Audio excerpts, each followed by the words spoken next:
Baiklah, selamat malam. Perkenalkan, nama saya Anissa Cahyara Gina, NIM 20030300011,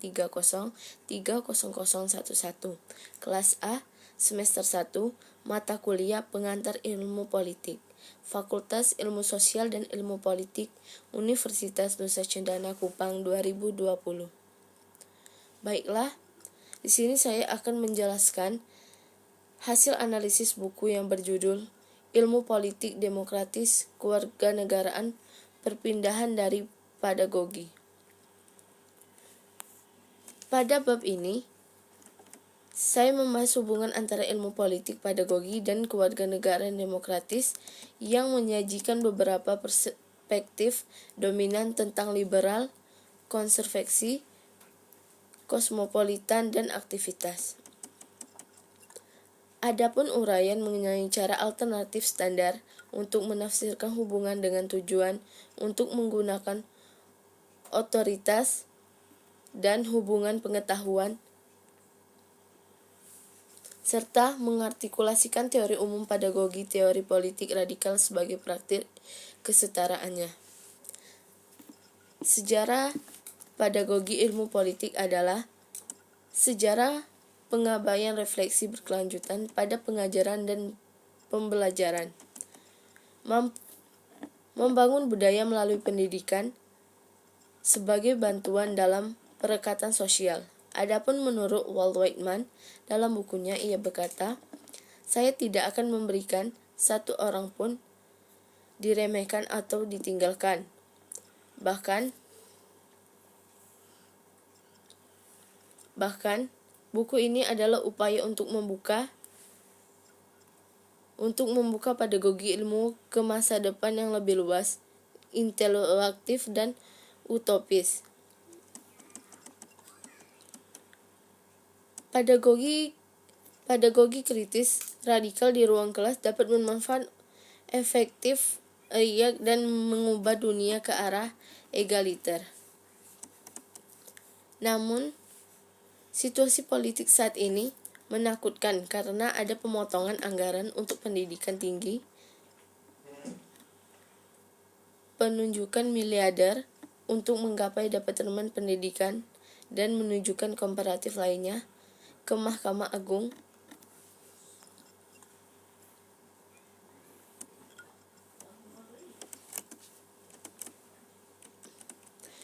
Teori utama pedagogis teori politik radikal sebagai praktik kesetaraan memperluas imajinasi politik. Kritis secara kritis mengacu pada semacam keluhan yang komparatif. Sebaliknya, dengan kritis dapat mengacu pada keharusan politik dan moral untuk mengekspos batas-batas praktik yang kita ambil secara alami.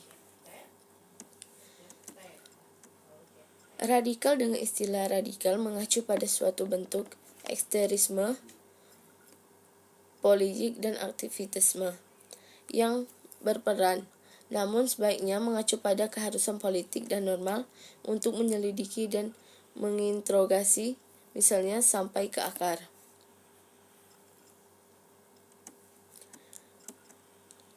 Harapan bentuk-bentuk penyelidikan radikal akan mengungkap karakter kontingen dari tatanan sosial dan politik yang dianggap wajar. Selain itu, intinya adalah memperluas cakrawala politik di luar parameter status untuk mengaspirasi harapan optimisme.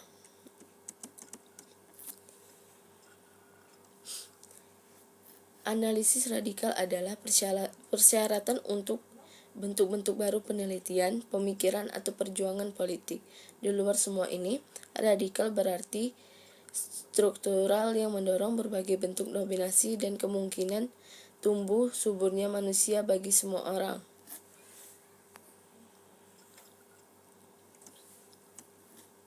Menurut W.W.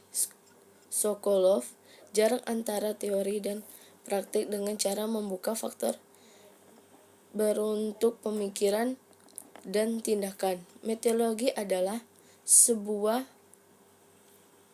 buku yang didasarkan pada komitmen praktis dan teoritis yang kritis, radikal, dan utopis.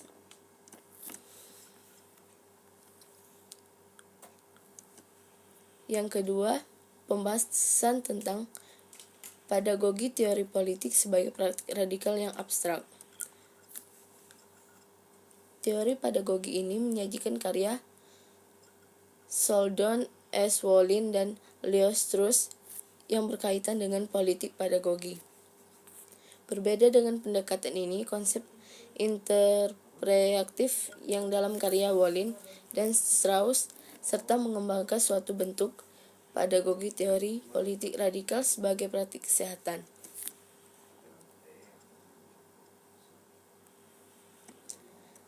Ahli teori politik memberikan interpretasi yang menghasilkan wacana legitimasi untuk tatanan politik.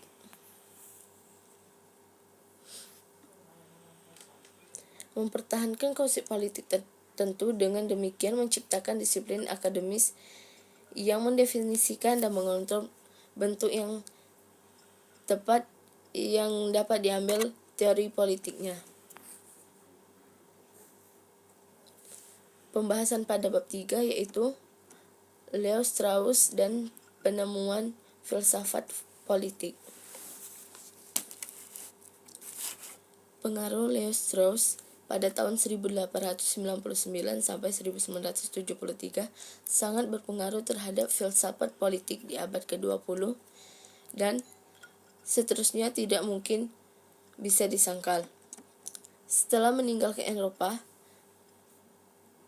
pada tahun 1937, Strauss memiliki karir mengajar yang cemerlang di University of Chicago dengan tugas New School for Social dan Occidental College untuk menyebutkan beberapa tempat di mana dia mengajar selama masa hidupnya.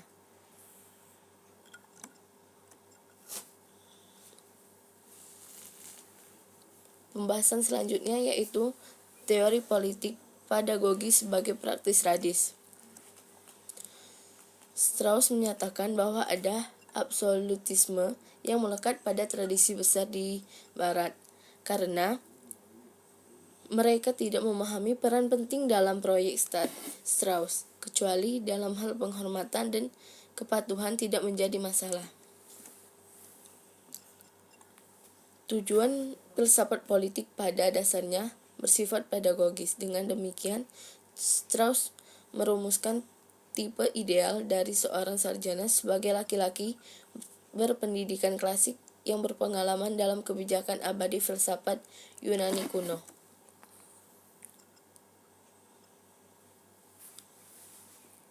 Pada bab keempat akan membahas tentang teori politik Sheldon S. Wolin pada tahun 1922 sampai 2015. Teori politik Sheldon telah memberikan dampak yang tidak dapat disangkal pada ilmu politik dan teori politik. Dia tidak hanya mempengaruhi identitas teori politik sebagai panggilan, tetapi dia juga melibatkan apa yang dia yakini sebagai masalah penting mendesak saat itu.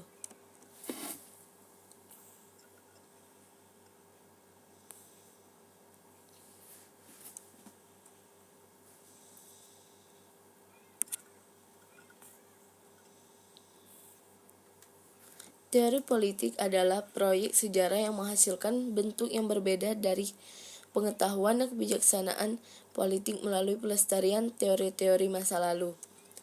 Berbeda dengan panggilan ahli teori politik yang dimodifikasi oleh panggilan dan komitmen khusus pada perbaikan bersama metodologi, atau yang disebut dengan Wolin sebagai proposal untuk membentuk pikiran. Selanjutnya pembahasan bab yang kelima, yaitu melawan metode Sokrates abstrak. Metode Sokrates sering disebut dengan pernyataan argumentatif karena otoriter dan hierarkis. Metode Sokrates mungkin memiliki masa depan, tetapi itu akan membutuhkan apa yang sering disebut dengan radikalisasi.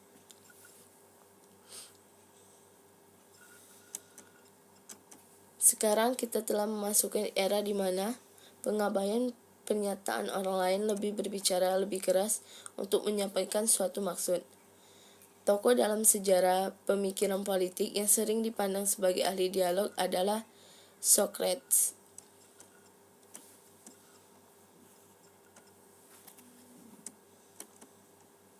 Menurut komunitas berpikir kritis, metode Socrates adalah yang paling tua dan masih yang paling kuat dalam taktik mengajar untuk mengembangkan pemikiran kritis.